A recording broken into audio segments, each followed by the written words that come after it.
Lyon demain, le quart d'heure lyonnais, toute l'actualité chaque matin. Parce que Lyon demain se dessine aujourd'hui, voici l'essentiel de l'actualité en ce jeudi. Nous sommes le 17 mars. Le Conseil régional examine aujourd'hui la proposition d'un premier fonds d'urgence de 300 000 € pour soutenir l'Ukraine et pour soutenir les populations déplacées. Valérie Pécresse, dernier meeting de campagne, ce sera le 7 avril et ce sera à Lyon. Le lieu n'a pas encore été communiqué. La ville de Rieux-la-Pape va accueillir d'ici 2025 un service de la gendarmerie nationale. 78 agents du ministère de l'Intérieur vont travailler depuis le département du Rhône et non plus depuis Paris. La visite à Lyon aujourd'hui de la ministre du Travail Elisabeth Borne pour faire le point sur les différents dispositifs pour aider les entreprises. C'est une entreprise qui existe depuis 1886, Maréchal Fraîcheur, située à Vancia, sur la commune de Rieux. L'entreprise cultive des légumes désormais 100% bio. Rencontre avec Paul Maréchal, le jeune dirigeant de l'entreprise. La foire de Lyon débute demain. Les TCL renforcent leur offre. Et puis du basket et du foot à la fin de cette édition. Lyon demain, le quart d'heure lyonnais, toute l'actualité chaque matin.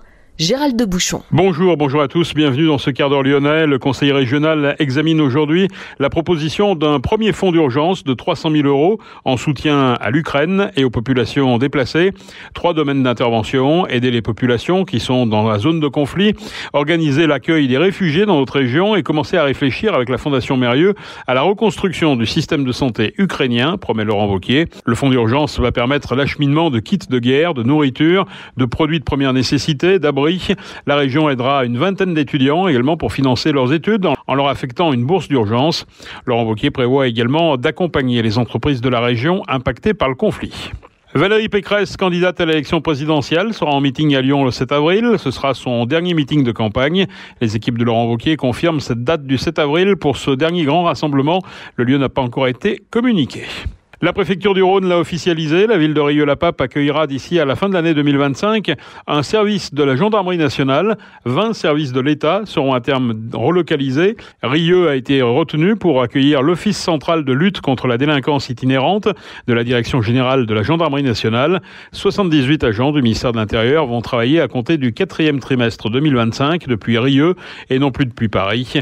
Les critères de sélection des villes portaient sur l'offre immobilière, le cadre de vie et la mobilisation locale autour du projet. La ministre du Travail, de l'Emploi et de l'Insertion, Elisabeth Borne, vient dans le Rhône aujourd'hui pour faire le point sur les différents dispositifs pour aider les entreprises. Elle doit signer notamment une convention avec la Chambre de commerce pour favoriser le recours aux immersions en entreprise au sein des TPE. Elisabeth Borne se rendra ensuite à Villeurbanne au sein d'un centre de formation dédié au métier du médico-social avant de visiter l'EPID de Mézieux, l'établissement pour l'insertion dans l'emploi. Lyon demain, créateur d'envie. C'est une entreprise qui existe depuis 1886 dans un secteur qui a pourtant connu bien des difficultés, la production agricole. La famille Maréchal, à Vancia, était connue au départ pour la culture de ses herbes aromatiques, mais l'entreprise s'est diversifiée en cultivant des légumes désormais 100% bio, tomates, courgettes, aubergines, salades, épinards, mais aussi des fraises, framboises, courges et céréales bio. Il y a plus de 20 ans, Maréchal Fraîcheur se lançait même dans la vente de paniers de fruits et légumes sur Internet, bien avant ses principaux concurrents. Dernièrement, l'entreprise familiale a réalisé des investissements et étendu ses installations. Nous avons rencontré Paul Maréchal, le jeune et dynamique dirigeant de l'entreprise Riarde. C'est une entreprise familiale, moi je suis la 5e génération. On communique sur la date de 1886, qui est une date de mémoire de grand-mère en fait, où on s'est arrêté à la 5e génération, mais a priori avant on n'était pas astronaute dans la famille, on était aussi paysans. Et du coup on s'est spécialisé génération après génération en maraîchage, et c'est comme ça que mon grand-père s'est spécialisé, enfin mes 2 grands-pères d'ailleurs, et puis mon père en herbes aromatiques fraîches. Et cette génération-là, on est plutôt côté production bio, donc plus diversifié, et puis circuit court.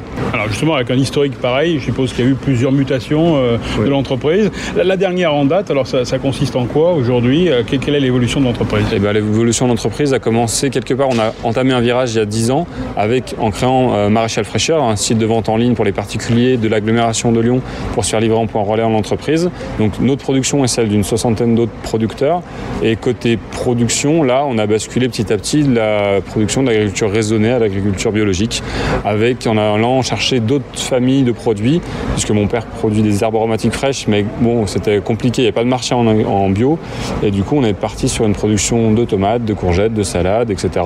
et de céréales, et pour aujourd'hui avoir nos 80 hectares en bio.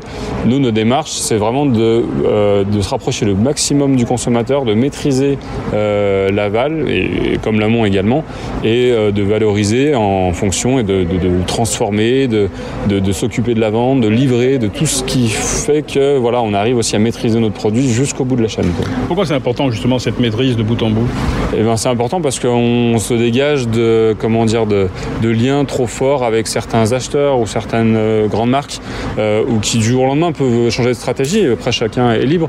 Simplement, on a voulu avoir plus de maîtrise dans le temps pour être sûr de la pérennité de nos investissements.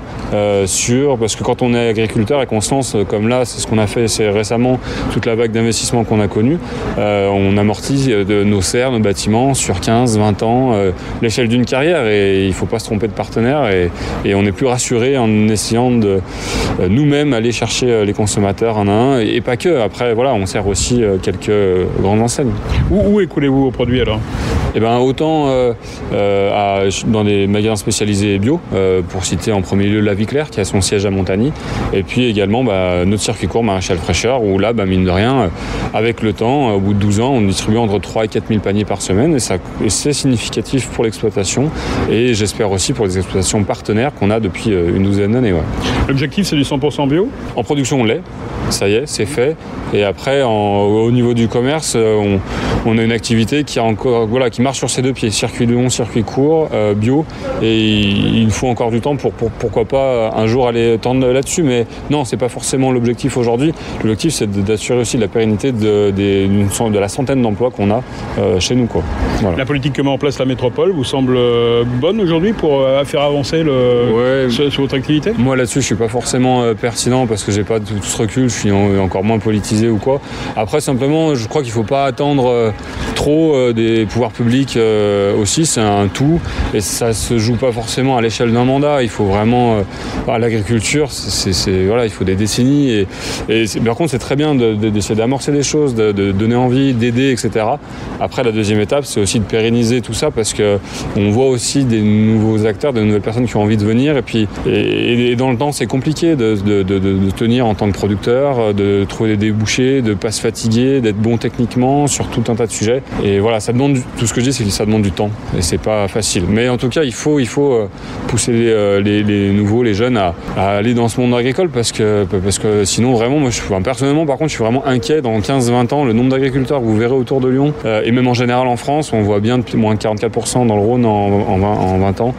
Ça va continuer, clairement. Donc si on veut manger local, il faut absolument réinvestir les campagnes et maintenir les emplois agricoles. Mais ça dépend pas que de la métropole, c'est global, quoi. Vous créez de l'emploi, vous ? Ah oui, forcément. Sur ces 10 dernières années, on a dû créer peut-être 20-25 emplois à peu près, quoi. Voilà. Sur un total de 100 personnes. Et puis après, on n'a pas forcément... c'est pas un objectif à terme. L'objectif, par contre, c'est de viabiliser l'entreprise, etc. Après, il faut aussi savoir piloter une entreprise de 100 personnes. Ça demande de se structurer, et c'est ce qu'on est en train de faire. Quels sont les projets aujourd'hui ? Les projets, c'était déjà de s'agrandir. On a créé des nouveaux bâtiments, de pérenniser l'activité en bio, et de continuer à sécuriser. Là, c'est pour ça que je parle de structuration. Ça passe par structurer l'entreprise. Notamment, on a changé de RP, on va changer de notre site internet. C'est de recruter les bonnes personnes au bon poste, etc. quoi. Voilà. Et puis surtout de ne pas perdre le fil rouge qui fait notre force, qualité, fraîcheur, sérieux, etc. Paul Maréchal, le dirigeant de Maréchal Fraîcheur, le président écologiste de la métropole Bruno Bernard, avait annoncé en 2021 la multiplication par 4 à 10 millions d'euros du budget d'investissement pour l'agriculture afin de soutenir le bio et le local. Jusque-là, 95% de ce qui était consommé par les 1,4 million de Grands Lyonnais provenait de produits importés. Maréchal Fraîcheur est installé à Vancia, sur la commune de Rieux. Le site internet maréchal-fraîcheur.fr pour commander vos paniers. Lyon demain, médias agitateurs d'idées. Une quinzaine de policiers, magistrats et archéologues irakiens, jordaniens et libanais sont accueillis toute la semaine à l'École nationale supérieure de la police à Saint-Cyr-au-Mont-d'Or. Objectif, se former dans la lutte contre le trafic de biens culturels. Ce dernier est reconnu par la Commission européenne comme la troisième source de financement du terrorisme dans le monde. Un certain nombre d'entités travaillent à Lyon sur ce fléau international. L'ONSP, bien sûr, l'école de police, mais aussi Interpol, le service national de police scientifique dont le siège est à Écully, la Maison de l'Orient et de la Méditerranée ou encore le musée des Confluences.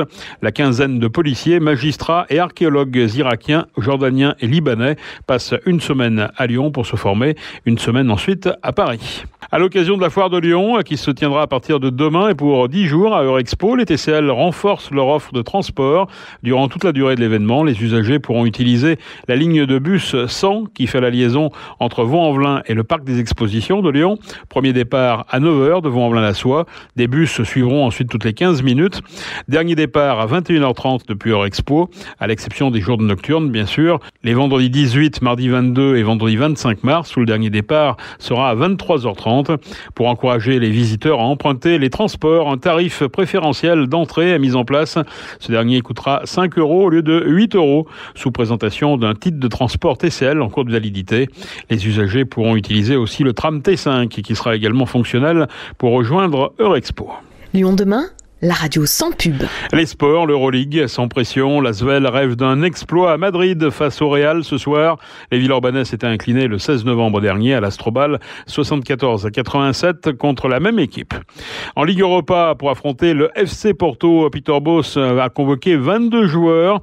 Boateng, Diomande et Cherki sont absents, mais Denayer, malade le week-end dernier, est de retour. L'Olympique Lyonnais doit confirmer ce soir à Dessine, après sa victoire 1-0 au match aller de ce 8e de finale.